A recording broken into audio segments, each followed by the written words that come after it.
A les catalanes i als catalans també ens agrada treure pit, així, en general.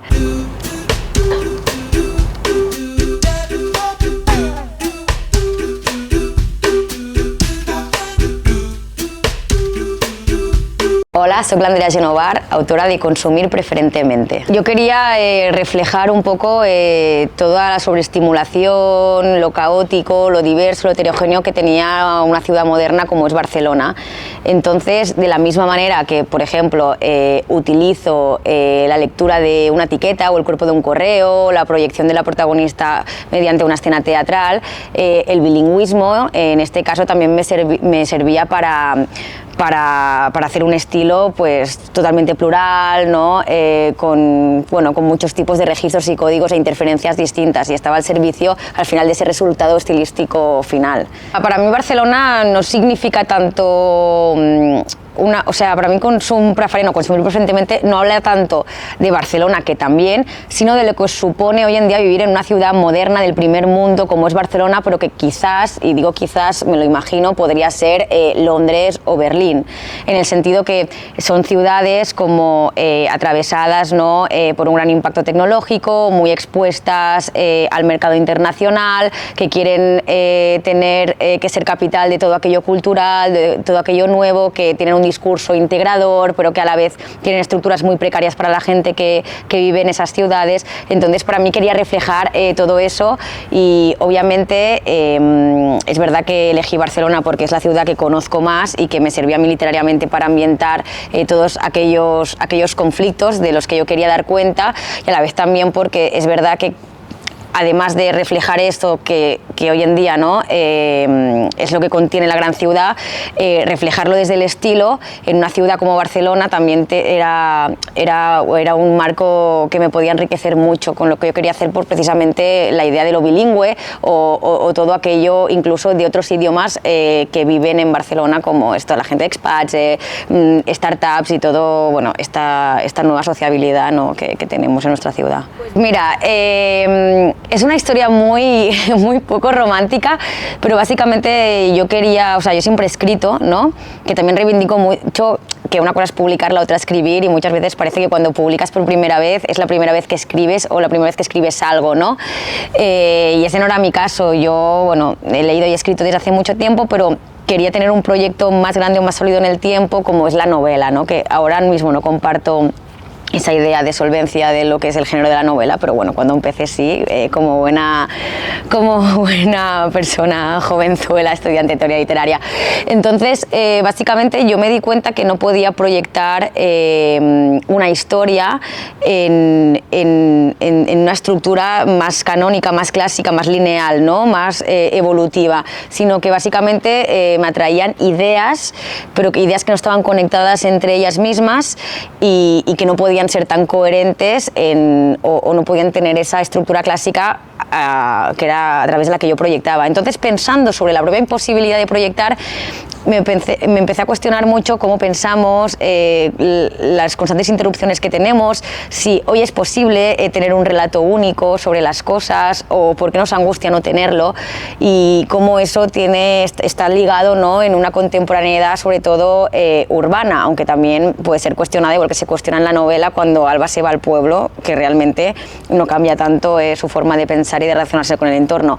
Y a partir de esa misma imposibilidad hice yo un tema que quería reflejarlo a través del estilo, ¿no? Que tenía que ver sobre todo la forma de pensar y de interpretar lo que es al final lo discursivo y el espacio que ocupa o que deja de ocupar en nuestro día a día, y fue a partir de allí. De hecho, para mí esto es lo que en catalán se llama el moll de l'os, o sea, el núcleo de la novela, en el sentido porque la protagonista no puede desprenderse de ese deseo de tener algo fijo, de tener una identidad o de encontrar un sentido, ¿no? Es lo que a veces ella llama, ¿no? el objetivo y la línea recta, ¿no? Algo que dé un sentido y sobre todo dé unas coordenadas, porque el sentido lo que da es unas coordenadas y una hoja de ruta, ¿no? Entonces, la pregunta es, ¿por qué esa protagonista, Alba, al no tenerlo, lo vive de una forma angustiada? ¿Es tan imprescindible, o sea, es tan genuino en el ser humano, es tan esencial, o es algo también que responde a una demanda social, ¿no? Porque también podría ser que hay gente que puede tener, o sea, no puede tener una identificación completa con nada y pueda tener una vida pacífica, ¿no? Una relación pacífica con su entorno. Entonces, ¿hasta qué punto esto es algo, ¿no?, que hemos asumido, algo que asumido que conquistar y que perseguir, o realmente lo necesitamos? Y yo creo que es la entrecrucijada un poco en el que se encuentra la protagonista, en el sentido de un personaje que no puede evolucionar precisamente por eso, ¿no? Pero no sé si no puede evolucionar porque realmente no se puede desprender de ello, o porque realmente no se da cuenta que podría desprenderse de ello. Sí, a ver, es que claro, la protagonista es una persona que ha estudiado la carrera de filosofía y por lo tanto tenemos que presuponer que su carácter es poner un poco, o sea, que en automático es una persona que se pregunta sobre las cosas, que tiene curiosidad, que las pone en crisis, que las deconstruye, ¿no? O sea, que tampoco como lectores nos tiene que sorprender tanto que tenga una posición distante, ¿no? Y que se cuestione muchas cosas. Claro, la pregunta aquí es cómo una sociedad que, por un lado, que aquí es la perversidad, ¿no?, te vende la idea de la personalidad, de encontrar tu sitio, después tiene pautas tan rígidas, tan marcadas, con un piloto automático que va a una velocidad impresionante y en la que no te puedes ni bajar del carro, y es que no te puedes ni perder, no te deja ni perder, es decir, no te deja ni pararte un segundo a encontrarte, cuando además dice que es lo que tienes que hacer, ser diferente y distintivo, ¿no? Entonces, esta encrucijada, como tantas otras a nivel discursivo, en nuestra sociedad atraviesan la protagonista. Y al final también es una personalidad que se construye en base a la negación, es decir, ella, yo creo que recoge los estímulos que va recibiendo del entorno, no se identifica completamente, pero porque también la pregunta es ¿por qué debería identificarse completamente, o nos tenemos que identificar completamente con algo y no podemos estar en un sitio sin identificarnos completamente con algo? Y entonces es como que ya lo desecha, ¿no? Entonces es todo lo que no es, o todo lo que no le convence, pero precisamente yo creo que el problema está en que ella lo piensa en términos totales, pero también porque parece que hoy en día tienes que estar en términos totales, coherentes, y que no puedan ni cambiar en los sitios, ¿no? Ya sea pues políticamente, con la identificación con el trabajo, con cualquier causa, en cualquier tipo de rasgo de carácter. Entonces, claro, la idea es al final que se mire en términos absolutos, ¿no? Es decir, para saber si acoge algo o no en su vida, ¿no? Y claro, eso es una demanda muy exigente. Su experiencia y su malestar viene muy condicionada por su realidad material, ¿no? Y que de hecho te recojo esto para sacar una cosa que me interesa muchísimo, que es, vale, cuando se dice que la novela es generacional, no estamos diciendo que es de clase, porque a lo mejor una persona con 30 años que estuviese casada con una hipoteca y 3 hijos en El Escorial, no diríamos que es una novela generacional, ¿no? Entonces estamos asumiendo que lo generacional es de clase, no biológico, ¿no? Por la edad que tienes, ¿no? Cuando, ¿no?, decimos la identificación de los jóvenes, entonces también que marca el joven, ¿no? Que no tengas, o sea, piso como antes no los tenías a los 20, piso propio. Quiero decir que también es interesante como hay mucha cosa de clase que se ha leído como una cosa de marco de términos de juventud, pero al final su malestar proviene mucho de clase y de incluso de una realidad que no puede ser asumida de una forma pacífica. Es decir, no sé hasta qué punto, ¿no? Muchas veces, de hecho yo creo que es algo peligroso de nuestros tiempos, hay dinámicas muy insostenibles, muy precarias o muy violentas que no se reconocen como sistémicas, sino como algo que tú tienes que manipular individualmente, ¿no? Tú tienes que controlar tus impulsos, tener menos ansiedad, tratarte, relativizar, cuando dices, pero ¿cómo no voy a tener unas conductas sintomáticas o unas conductas límite? Lo que precisamente a mí también lo que me interesaba mucho era poner en duda hasta qué punto el individuo, ¿no? O la protagonista es lo que es o es en base a pues la realidad material que la rodea, ¿no? y su forma de pensar o su forma de no poder pensar de una determinada manera, hasta qué punto tiene que ver pues, con todo lo que le atraviesa y le interrumpe constantemente, pero por esta estructura material de la gran ciudad. Y precisamente cuando va al pueblo, es verdad que no interactúa con nadie, pero por ejemplo es el capítulo más fragmentado posible, y eso tiene que ver con una dinámica aprendida de la fragmentación y que también cuestiona qué es el silencio, qué es el ruido, qué es la idea de conexión o desconexión, que ya de por sí son términos, la idea de estar conectado o desconectado ya tecnológicos y bueno, y sumamente urbanitas, ¿no? Pero también precisamente cuando Alba va al pueblo y realmente no tiene ningún punto de inflexión personal, no se encuentra en paz consigo misma, no es productiva, que también es una demanda de estas que tenemos solo en determinados, que se pueda cumplir en determinados espacios, etcétera.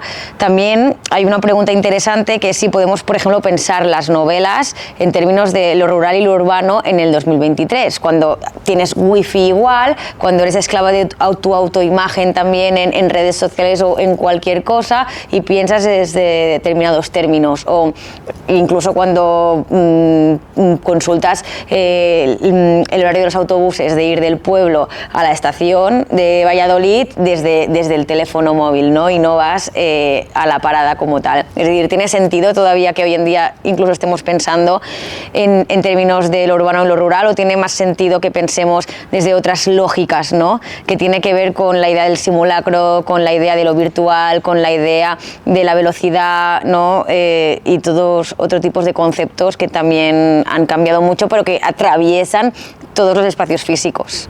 Sí, me ha servido por muchísimas cosas este uso de las repeticiones. Por un lado, obviamente la idea, ¿no? Que al final es una repetición, por tanto es el bucle, es la obsesión, es la no evolución, también es el absurdo de esa repetición, que es així en general, o así bueno, claro, en castellano es així en general, porque yo sin querer también lo sigo leyendo en catalán porque se escribe igual, y tiene que ver con lo absurdo de esta coletilla, precisamente en un personaje que no consigue identificarse con nada y por lo tanto se diferencia de todo, que explique lo que le pasa de una forma tan vaga como decir així en general, ¿no? Y además es verdad que a nivel técnico me ha servido muchísimo, porque al final es un monólogo interior, es una primera persona, un carácter inconexo, fragmentado, muy exagerado, y por lo tanto al final es como de cara al lector, como es una constancia, ¿no?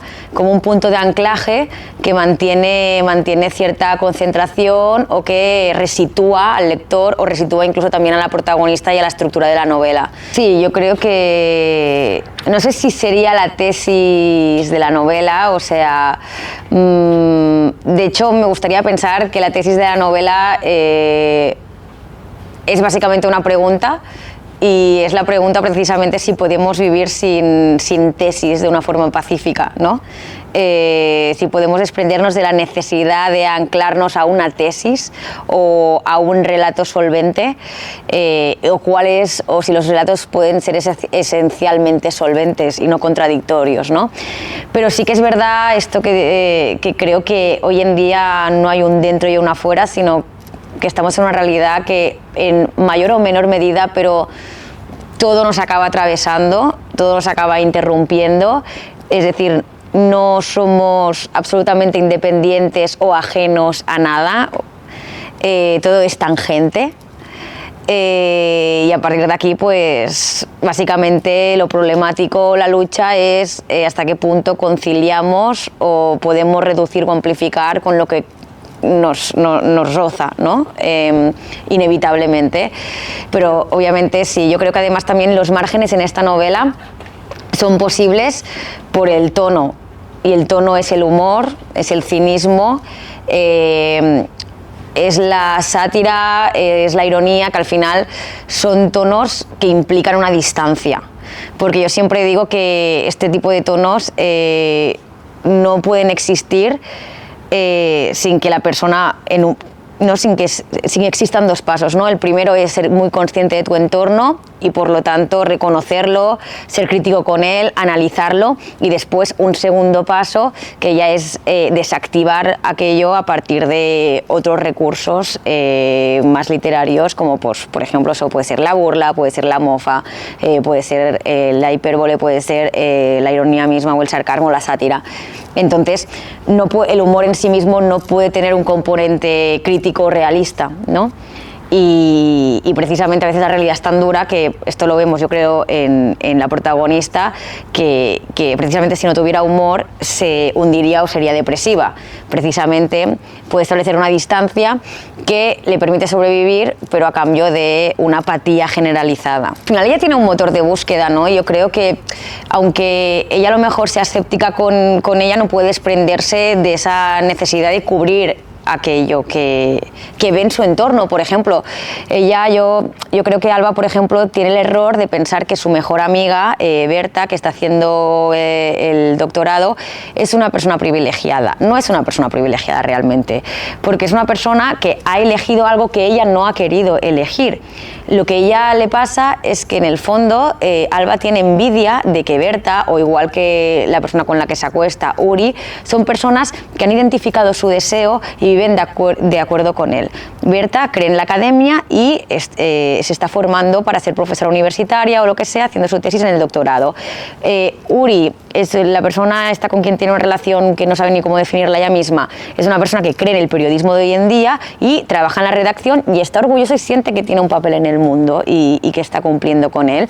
Y ella tiene una posición de envidia al final y de crítica porque no se encuentra con ellos, pero no por lo que piensan o lo que hacen, sino porque tienen algo en lo que pensar o en lo que creer o en lo que hacer y se encuentran alienados con ello, ¿no? Alineados con ello, la que diría Lacan. Entonces, básicamente ese yo creo que es el problema un poco de fondo, ¿no? Sí, es una ruptura que yo también, no sé si acaba de romperse como tal, porque también entra muy en juego la moral, ¿no? Y que tiene que haber también cuando la moral dice no me puedo quejar porque pues no puedo tener estos sentimientos porque o lo que sea, o no puedo decir esto o no tengo derecho a enfadarme por esto, pero aquí son discursos que entran desde tú juzgarte de acuerdo con un código de conducta, ¿no? Un código de conducta que tiene que ver con ser buena amiga, ser buen ciudadano, ser una persona adulta. Y que eso no permite realmente comunicar o no permite darse el derecho a romper lazos, o si tú tienes incluso el deseo de romper lazos, no permitírtelo porque te juzgas desde otro código que no tiene nada que ver precisamente con el deseo, ¿no? Y precisamente también es verdad que las rupturas como tal entran en un juego importante, porque es como que no es válido querer romper, sino porque sí, no es un motivo suficiente querer romper, sino tiene que haber un motivo más, y este motivo entra en el juego social. A ver, la traducción ha sido muy dura realmente, porque tanto Rubén Martín Giraldez, que es un crack y le debo todo, realmente no sé si alguien podría hacerlo mejor, pero ahora mismo yo creo y siento que no. Tanto Rubén Martín Giraldez como yo nos implicamos muchísimo, le dimos muchísimas vueltas, porque claro, era el paso de una realidad bilingüe a una que quieres que sea bilingüe para un lector que no es bilingüe, pero no quieres que la voz se pierda, que el personaje no se pierda, y más en un flujo de conciencia. Quiero decir, todo el mundo puede entender que si yo, por ejemplo, hay una escena narrativa en la cual yo hablo con la pastelera o el pastelero en catalán, dices, ah, vale, pero pasar de un idioma a otro en la cabeza de un personaje es otra cosa, ¿no? Y mucho más delicada. Entonces, claro, era brindándonos un poco de la intuición que permiten las lenguas románicas, ¿no? Igual que tú puedes entender un italiano, aunque no hayas estudiado italiano, pero fonéticamente, porque puede ser parecido, pues jugar con eso. Y cuando había palabras que no podían tener su traducción, como por ejemplo se le va la olla para no gira Rodó, que es muy distinto fonéticamente, pues encontrar otras formas que compensarán esa pérdida. Por lo tanto, hay la misma cantidad de interferencias lingüísticas, pero esta misma cantidad no son las mismas. Hay un porcentaje que es nuevo que sustituye a la pérdida, pero que al final todo era para obedecer a una sensación de pluralidad y de intensidad. Y claro, yo creo que era una traducción que podía quedar, era todo un reto y podía quedar una cosa descafeinada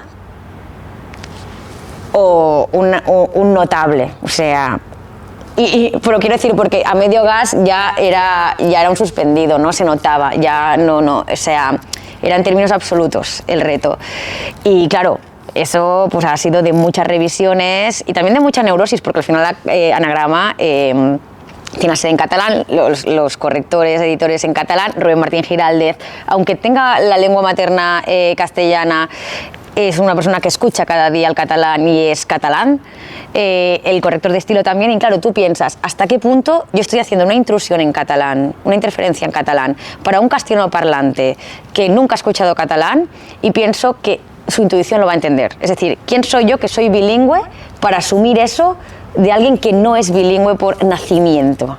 Claro, era una duda súper neurótica y que tú no podías ponerte nunca en la piel por mucho que te lo pudieses imaginar. Entonces hicimos la prueba de enviarle a 4 lectores cuando estaba en maqueta en verano, que no sabían nada de catalán, un editor, 2 libreros y una correctora de estilo, País Vasco, Salamanca, Madrid, del sector editorial, y hacer la prueba de vosotros que no sabéis nada de catalán, podéis seguir la lectura bien.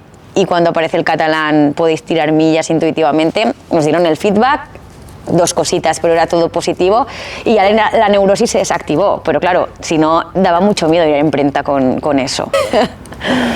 ¿En qué creo? Pues realmente, precisamente, creo en la valentía de poner en duda muchas cosas. Realmente creo que está muy bien poner en cuestión las cosas y que incluso puede llegar a ser divertido ponerlas en cuestión, ¿no? Porque entre esas grietas de poner las cosas en cuestión hay espacio para mucha cosa. Hay un espacio impresionante para el humor, hay un espacio para la fantasía, hay un espacio para la caricatura, hay un espacio para lo nuevo, para la evolución, para lo amorfo, y todo eso es riqueza al final. Entonces, a nivel de ficción, yo siempre abogo por abrir grietas y que ahí afloren cosas.